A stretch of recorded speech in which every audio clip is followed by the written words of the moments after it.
ਮੈਨੂੰ ਪਿਆਰ ਕਰਨ ਵਾਲਾ ਹੋਵੇ, ਕੁਕਿੰਗ ਆਉਂਦੀ ਹੋਵੇ, ਉਹਨੂੰ ਮੈਨੂੰ ਘੁਮਾਉਣ ਲੈ ਕੇ ਜਾਏ। ਮੇਰੇ ਮਾਂ ক্যারিয়ারের শুরু থেকেই নিঃসঙ্গ সংগ্রাম আর আবেগকে সামলে চলা শাহনাজ গিল এখন বিনোদন ভুবনে এক প্রতিষ্ঠিত নাম। প্রতিটি পদক্ষেপেই ছড়াচ্ছেন উজ্জ্বলতা। গত বছর প্রযোজক ও প্রধান নায়িকা হিসেবে এক্কুরি সিনেমা দিয়ে নিজেকে প্রমাণ করেছেন তিনি। তবে বিনোদনমূলক এই সিনেমা যারা প্রেক্ষাগৃহে গিয়ে উপভোগ করতে পারেননি তাদের জন্য রয়েছে সুখবর। ਬਸ ਕੁੜੀ 25-26 ਸਾਲ ਟੱਪ ਜਾਵੇ ਫਿਰ ਤਾਂ ਹਰ ਕੋਈ ਵਿਆਹ ਹੀ ਕਰਦਾ। রোমান্স, সন্দেহ এবং আত্ম আবিষ্কারের একটি প্রাণবন্ত গল্পে নির্মিত রোমান্টিক ড্রামা এক্কুরি গত বছর অক্টোবরে প্রেক্ষাগৃহে মুক্তি পেয়েই বি টাউনে দারুণ সাড়া ফেলেছিল সিনেমাটি। ভারতীয় গণমাধ্যম সূত্রে জানা যায়, প্রেক্ষাগৃহের পর এবার ওটিটি প্ল্যাটফর্মে দর্শক মাতাতে চলেছে এক্কুরি। আগামী 26 ফেব্রুয়ারি ওটিটিতে মুক্তি পেতে যাচ্ছে সিনেমাটি।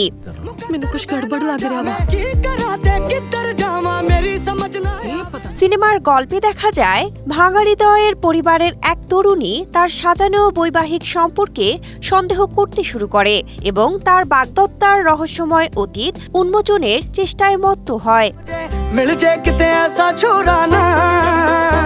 সেই রহস্যভেদ অভিযানের গল্পে তৈরি এই সিনেমায় শাহনাজ গিলের কেন্দ্রীয় চরিত্রে অভিনয় তাকে এনে দিয়েছে স্বীকৃতি ও তারকা খ্যাতি। বক্স অফিসে খুব বেশি সফল না হলেও পারিবারিক দর্শকদের কাছ থেকে প্রচুর ভালোবাসা পেয়েছে সিনেমাটি।